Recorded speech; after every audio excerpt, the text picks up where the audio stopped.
Welcome to another episode of the Meal Prep Monday podcast. I'm your host and founder of Prep Dish, Allison Schaaf. In today's episode, I am doing a personal update on what screen time currently looks like in our household and how we are just handling all things related to screens with having two little kids in the house.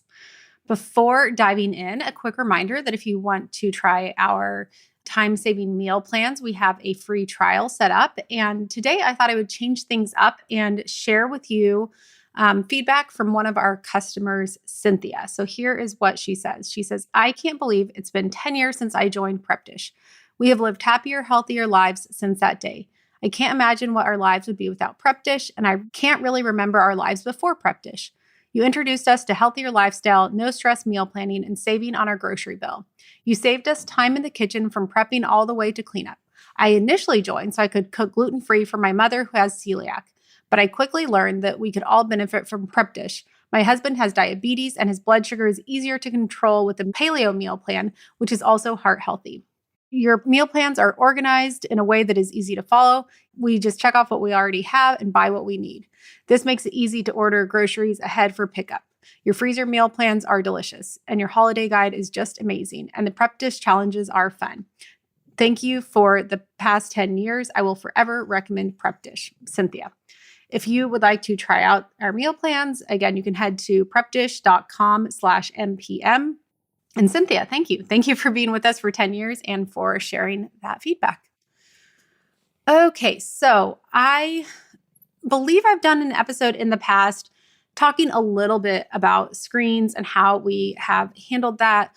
One thing that I feel like we did correctly from the beginning for our family, and actually, before I even dive into some of this, I want to say this is just how we do things at our house. This is not, I don't want it to come across as judgmental or it's, that I know anything better than anyone else. I know everyone out there is just kind of doing the best they can and everyone has their own perspectives. So this is really just me sharing what we do at our house and what has worked for us. And that has been not having a TV. So I think since my husband and I have been married, we've never had a TV. Not to say I don't personally watch TV. I actually do watch TV. I watch it on my computer by myself. I have my little shows that I watch. I'm okay with that, but I do try and kind of do that on my own time, like after the kids are in bed. And sometimes it's an okay habit. Sometimes it's not. That's a whole other episode. But for our household, we have never had a TV. And honestly, at this point, I feel as if that has been one of the best decisions we've ever made because we really don't have to deal with the screen time battle. Like there is no battle because there is no screen. So I don't know how we would moderate it. We have, and I'll talk about this in a little bit. My kids have seen different shows. They've seen TVs. I mean, you go to a restaurant, there's a TV. You go on an airplane, there's a screen. So they've definitely watched some shows. They've watched some TV, some movies.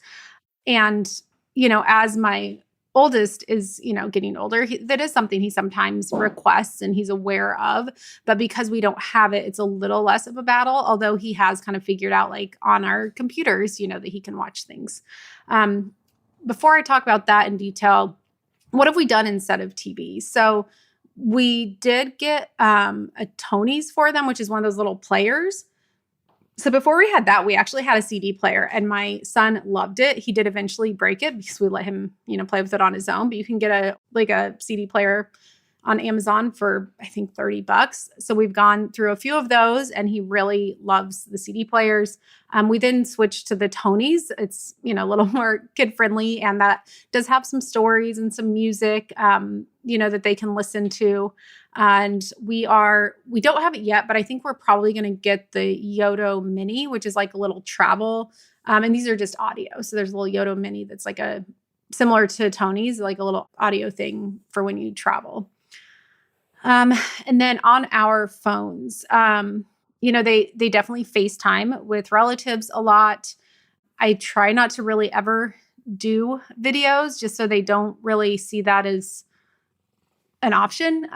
They do even like, when we do a video of them, like I take pictures of them, I take videos of them, and then they want to see themselves on the video. And, so we do that, but I try not to like hand him the phone and then let him go through the whole thing. But it's interesting that I found even the videos, he wants to do them over and over again. And really what that's forced me to do is really, monitor when I'm taking videos of them and like, what am I going to do with these videos? Like, yes, I want to capture the memories and all of that. But I feel like sometimes if I have my phone, it's taking me out of the moment. So it's really kind of challenged me to rethink when I need a video and when I don't, and when I need a photo and when I don't. I don't want them, feeling like they need to perform or anything like that. And even for Prep Dish and our Instagram page, like I sometimes record what I'm doing in the kitchen. And so they'll see, kind of it's on the tripod and all that. So they'll kind of see that. So, they're aware of that. And I just try and find a balance of doing that and letting them watch themselves in the videos and, but also not having it be something that we're always doing. So when are they getting screen time? So the biggest chunk has been on a few flights.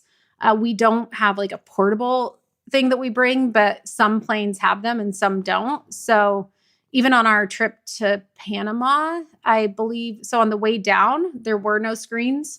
And then on the way back, there was a screen. And we do bring their headphones. So if there's a screen, they can watch that. They know it. We kind of see what they're selecting, making sure it's like a an appropriate selection. It's not like an adult movie or anything. So, that's where they've kind of seen the most is on those flights. They'll watch what's there. Occasionally, I've looked up educational things on YouTube, but more if my son asks me about something and I don't feel like I really have a good answer. Like one time he asked how paper was made. So I found out a YouTube video on how paper was made and he watched that. He ended up watching it like 5 or 6 times. And then it was like kind of a battle to stop watching it. I've looked up information on cicadas, on owls, maybe a few more, but less than one a month that we're doing that for. And honestly, because sometimes it is a struggle. Like I find that, yes, it's educational, but once he starts and he kind of wants to keep doing it. Oh, so another thing that has come up recently is we have started a new school, and the school they're currently going to is I don't think it's officially a Waldorf school, but it's uses a lot of the Steiner/Waldorf principles. And so they really strongly discourage watching TV for young children and having, a TV in the house. So this has been great because I know it is he was going to another school for 2 days a week. It was a nature school, but he definitely heard about, TV shows and movies and things like that in his school. And I know sometimes he's 4.5, but he was 4 when he was going to that school. And I know sometimes, kids would talk about Spider-Man, and my son didn't know who Spider-Man was. And so he kind of had to play along like he knew. So sometimes that was hard to watch because it was, not a huge wedge, but there were certain things where but at that age, I think kids are kind of finding their grounding anyway. So it wasn't obvious to him that he really wasn't in the know. Like, I think he thought they were, for all he knows, they're kind of making it up as they go along anyway. But, there are sometimes references that he may not get, but we also do have different books that are sometimes, related to movies or things like that. But, one time we even had an instance where one of our in-laws was asking him, and I wasn't in the room, but they were asking him if he watches TV, and he said yes. And then asking him about his favorite TV show, and kind of just kept asking. And I think he got kind of upset because he didn't know what to answer. And I don't think, and to him, like, he does watch TV. It's something he's done, but, a handful of times. I don't know that he's even watched a TV show or would know like what to say to that question. So I think that was really hard for him because they kind of kept pushing. So, yes, a few small instances will come up, but at this point, I think it's doing much more, good than it is harm for sure. Like that's, if there's a few instances like that come up throughout the year, we can deal with those and handle those. But the benefits that I've seen is just, probably the biggest one. And it's really hard to compare, right? Like all I have is my family, and this is how we've always done it with our children. So I don't know how it would be otherwise. I do know in having a lot of different babysitters in and out of the house, one comment that we always get is how creative our kids are. They always comment on their creativity. So I do think, by not having the screens, it does allow for more creativity. They're doing a lot of like, I don't know, my son's always turning everything into a car, like everything's some sort of car or train or something. They're spending a lot of time outside. They like to do a lot of artwork. Both of them are kind of into painting and coloring and really have gotten into that more so even in the past kind of 6 months, I've noticed. And then even my younger one, who's almost 3, we do a lot of reading. So that's what we'll do at night before bed is we always read books. And yeah, I mean, that's what we're doing right now. I don't know, honestly, plans to bring it in. I have started what I think we're going to do, and this isn't confirmed yet, but for the holidays, I think we're going to start bringing in, doing some classic movies and such. And we do have somewhere in storage like a TV screen. So we can pull that out and bring it into the living room and hook it up to a computer if we want to watch movies. So I think for special occasions. And I know after we did the last like educational little YouTube thing, there was like a week where my son kept saying, "Oh, I want to watch something tonight." And so I told him, maybe for special occasions, we can do, some for Halloween or for Christmas and pull out some movie time during those holidays. But honestly, it's hard because I don't know if we did start bringing it in, I almost feel like it would be harder to moderate than just do a very hard, like, hey, this is not something we do as a family. So for right now, it works really well to just not have it at all. I also really, on a personal note, the thing I love about it is I like not having that background noise. I know growing up, a lot of times there was a TV on in the background and there's different quizzes out there like, are you a highly sensitive person? And I don't think I quite fit into that definition, but there's different places of sensitivity. And one of those for me is sound. I don't like to always have background noise and, a TV blaring in the background is something that I think I'm sensitive to. And so it's been a benefit to me as well to not have that in the background of our lives.